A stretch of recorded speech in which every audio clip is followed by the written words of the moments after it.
Welcome to the first CMS Pensions Lawcast of 2022, and I'm joined on this Lawcast by Tomlinson and Katherine Harnett from CMS. In this Lawcast, we're going to take a look at the pensions issues we can expect to be focusing on in 2022, and we've grouped our thoughts along three main lines. Firstly, scheme governance, then scheme structure, and finally, scheme funding. There are some really significant pensions issues which schemes and sponsors are likely to be dealing with in 2022. And to name just a few, we have the full introduction of the Pension Schemes Act and the regulator's new powers, climate change reporting, commercial consolidators and collective defined contribution, GMP equalisation, the regulator's new funding code, and the continued interest that many schemes and sponsors have in de-risking. So I'm going to hand over to Alex to start us off on scheme governance. Thanks, Pete. So I'm going to talk about some changes that we're expecting in relation to scheme governance. And the first is the regulator's new single code. The regulator is intending to replace 10 of the current 15 codes of practice and consolidate those 10 into one single code. The publication has been delayed, partly owing to the very high response rate to the regulator's consultations. So the code is not expected to become effective before the summer this year, and further changes may be announced before then. One of the changes will be the need for occupational pension schemes to establish and operate an effective system of governance, including internal controls. Schemes should start thinking about this now, as the regulator has previously suggested that trustees should be fully compliant within 12 months of the new code coming into force. This is a reasonably short period, given the amount of work that could be involved for some schemes in establishing and operating the necessary system of governance and taking the other new requirements on board. The next area of change is in relation to notifiable events. Last year, in October, the Pension Schemes Act 21 brought in some changes relating to notifiable events, but there are further changes due to come into force from this April. From the 6th of April, the requirement to make a notifiable event where there is wrongful trading by the employer will fall away. And from that date, 2 new notifiable events will come into force. The first is a decision in principle by the employer to sell a material proportion of its business or assets.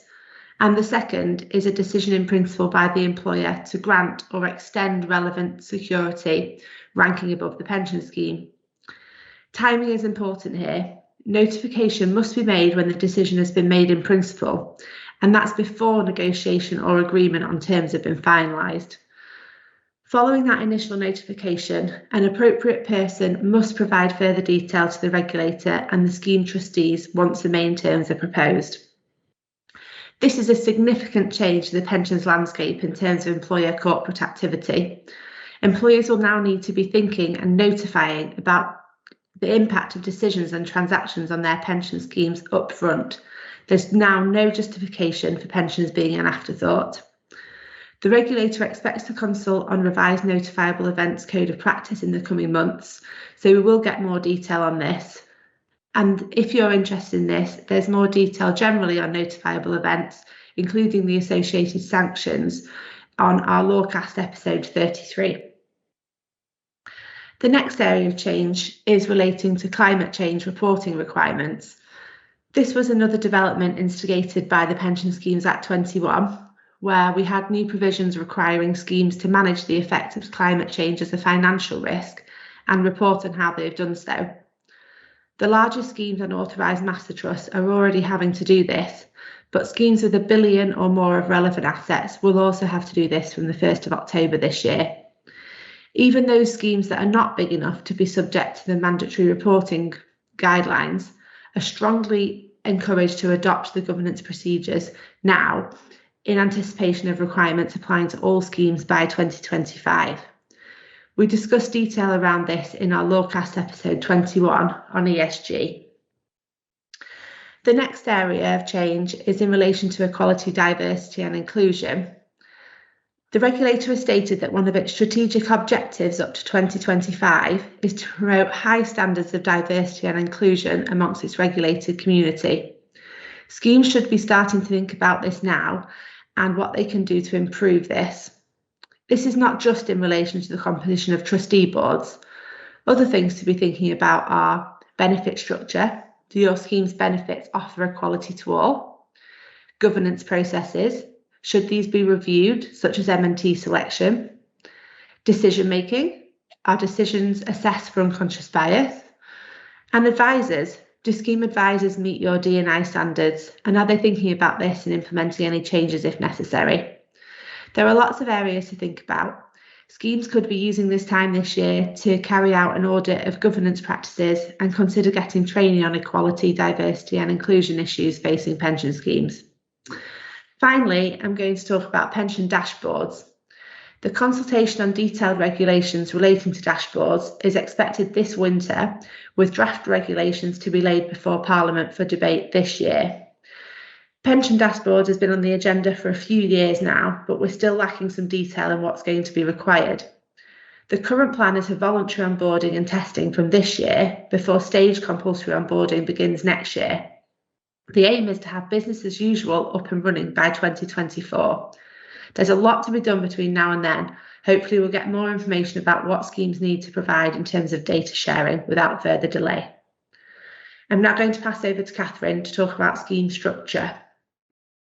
Thanks, Alex.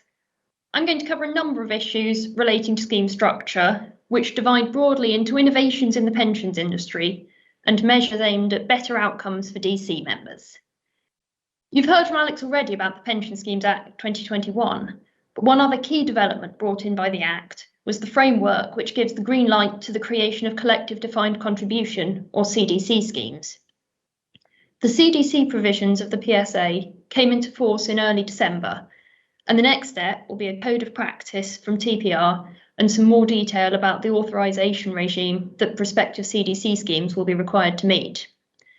We're expecting a consultation on the CDC Code of Practice to be published in the spring.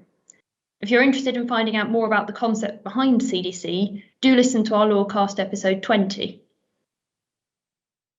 Moving on to commercial consolidators, another market first in 2021 saw the official approval of the first DB Super Fund. Clara Pensions successfully passed the pensions regulators process, which required it to meet certain standards, including in governance and administration, being run by fit and proper people, and being backed by adequate capital. It has now been added to TPR's list of super funds, which is currently a list of 1. There is an expectation in the market that we will soon start to see transactions into Clara. Moving on to better outcomes for DC members, I want to touch on a few smaller changes which will impact DC schemes in particular. There have been some changes to the charges cap, which applies to default arrangements in DC schemes which are used for auto-enrolment. These changes apply for charges years ending any time after the 1st of October 2021. Schemes are now able to smooth performance fees over 5 years in those default arrangements, and further changes are proposed for the future, would allow schemes to exclude so-called well-designed performance fees, that's charges that are paid when an asset manager exceeds predetermined performance targets, and exclude those from the charge cap. The government's aim is to help to ensure that DC schemes can access a broader range of illiquid asset classes. Also in relation to charges, changes coming into force in April this year will mean that flat fees can no longer be charged on pension pots of £100 or less in schemes which are used for auto-enrolment. Another new requirement coming into force later this year is simpler annual benefit statements. From the 1st of October 2022, pure DC schemes which are used for auto-enrolment will have to produce a so-called simpler benefit statement, which must cover no more than 2 sides of A4 and satisfy certain specified criteria. This will apply to any statements sent out on or after the 1st of October 2022, regardless of whether your scheme year end is before or after that date. I think in general we can expect to see a greater focus in the coming year on value for members, particularly in the context of small schemes.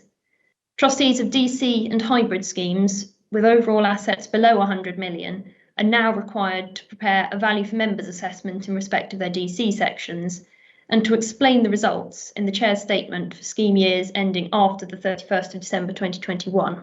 DWP has indicated the policy intention that those smaller schemes which are unable to demonstrate value for members should take immediate steps to wind up the scheme and consolidate members into a larger scheme. As an alternative, those trustees can take steps to improve, but this must be both rapid and cost effective, and DWP has indicated that it would expect this to be an option only in exceptional circumstances. So as a result, I think we're likely to see, both this year and in years to come, a greater move towards consolidation. The winners will be the master trusts and the super funds, which are likely to see an increase in interest as a result of these new requirements. That will come at the expense of small schemes, which will find themselves under increasing pressure to justify their continuing existence. And on that cheery note, I'll hand over to Pete to talk about scheme benefits. Thanks, Catherine. So yes, turning finally to scheme funding and member benefits, I think there are a few themes that we think will continue to occupy trustees and sponsors in 2022. And if we start with GMP equalisation, and I know that for many schemes it may feel like they've been talking about and planning it for many years already, but 2022 may well be the year that they actually implement it. And over 30 years on from the Barber judgment and nearly 4 years on from the first Lloyds Bank judgment, we're starting now to see schemes and their advisors in increasing numbers taking active steps to equalise benefits for the effect of GMPs.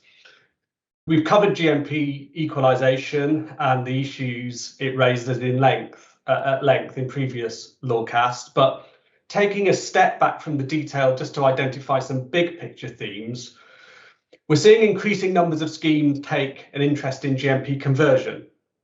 Certainly those schemes approaching the insurance buying market are looking at GMP conversion as a way of making their scheme more attractive to insurers, given the effect that GMP conversion has on benefits and of course the simplifications that it can bring about.